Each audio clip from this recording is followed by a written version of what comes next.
वत्सल भगवान की जय हो। श्री हनुमान जी महाराज की जय हो। जय जय श्री राधे श्री राधे। भगवान शंकर के पूजा में कुछ बातें कही गई हैं। पिता पुत्र में बनती नहीं है, पति पत्नी में बनती नहीं है, और परिवार में किसी से बनती नहीं है। या जिनको लगता है मेरे दुश्मन ज्यादा हैं, मैं इतना सब कुछ करता हूं और परिवार में मुझे सम्मान नहीं मिलता, ऐसे लोग दही में थोड़ा मीठा डाल के भगवान शिव को स्नान करें। इस श्लोक में बोल रहा हूं। उसकी महिमा में लिखा है, दुर्लभम दिव्य सुस्वादम दधी सर्व प्रियम परम। भगवान शिव को दही बहुत प्रिय है। जो मधुर दही को मीठा करके और भगवान शंकर को जो मीठे दही से स्नान कराएंगे, वह लोग दुश्मन के द्वारा भी सम्मान पाएंगे, उन्हें पुष्टि मिलेगी। पुष्टिदम पार्वती नाथ स्नानाय प्रतिगृह्यताम। भगवान उस दधि स्नान को स्वीकार करेंगे, आपको पुष्ट कर देंगे, आपको बलवान कर देंगे। दुश्मन भी आपकी बड़ाई करेगा, प्रशंसा करेगा।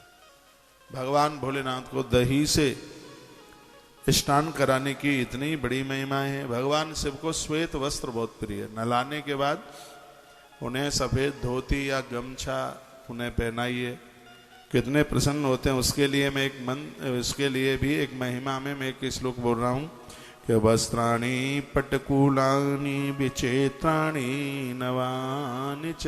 नया वस्त्र पहनाए, पहनाया पुराना नहीं। वस्त्राणि पट्टकुलानि, पट्टकुलानि दुपट्टा, पहले एक धोती उनको और उसके ऊपर एक गमछा टाइप का आता है, ऊपर से वह उड़ा दीजिए। मया नीतान देवेश प्रसन्नो भव शंकर। भगवान शिव इससे बड़े प्रसन्न होते। भगवान महादेव कथा आती है, भगवान महादेव धरती पर दुर्वासा बन करके आए और माता द्रौपदी ने अपना वस्त्र उनको समर्पित कर दिया। एक कथा आती है, गंगा दशहरा का दिन था, सुना दूं 1 मिनट का आपके पास टाइम हो तो। गंगा दशहरा का दिन था और श्री दुर्वासा जी द्वारका जी में आए थे। तो भगवान श्री कृष्ण बोले, गुरुजी कल गंगा दशहरा है, मन करता है आपके साथ गोमती स्नान करने के लिए जाएंगे। गोमती की बड़ी महिमा है, अपने घर में गोमती चक्र रखिएगा। जिनके घर में गोमती चक्र है उसको द्वारका रहने का पुण्य प्राप्त होता है। इतनी बड़ी महिमा गोमती चक्र की है। गोमती नदी से ही निकलते हैं। तो गोमती नदी सब नहाने के लिए गए, सबने मल के डुबकी लगाई, स्नान किया, सब नहाए। दुर्वासा जी थोड़ा पानी में गहरे चले गए। उन्होंने जैसे ही डुबकी लगाई तो उनकी कोपीन, उनकी लंगोटी खुल गई कमर से और पानी में बहती हुई चली गई। श्री दुर्वासा जी बिना वस्त्र के खड़े रह गए, देह पर वस्त्र ही नहीं था, बाहर कैसे निकल के आए। माता द्रौपदी की निगाह पड़ गई। द्रौपदी ने कहा, गुरुजी आप चिंता न करें, आप तो हमारे लिए पिता तुल्य हैं। उसी समय माता द्रौपदी ने अपनी साड़ी का एक छोर फाड़कर पानी में बहा दिया और कहा, गुरुजी ये वस्त्र ले लीजिए और अपनी लज्जा ढक लीजिएगा। श्री दुर्वासा जी ने उस वस्त्र को लिया और गोमती नदी के जल में खड़े होकर उनकी आंख में आंसू आ गए। उन्होंने कहा, बेटी द्रौपदी, आज मेरी लाज को ढकने के लिए तूने किंचित मात्र मुझे वस्त्र दिया है।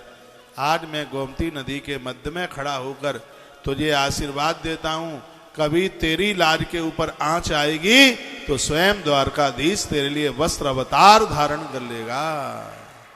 इसी दान का वो प्रणाम था कि भगवान श्री कृष्ण वस्त्र रूप में प्रकट हुए थे द्रौपदी के लिए।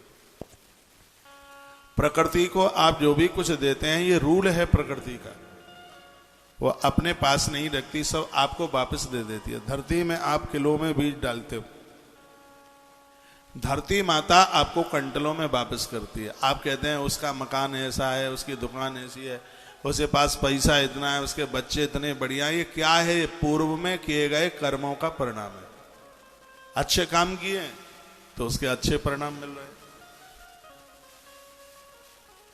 आज मुझे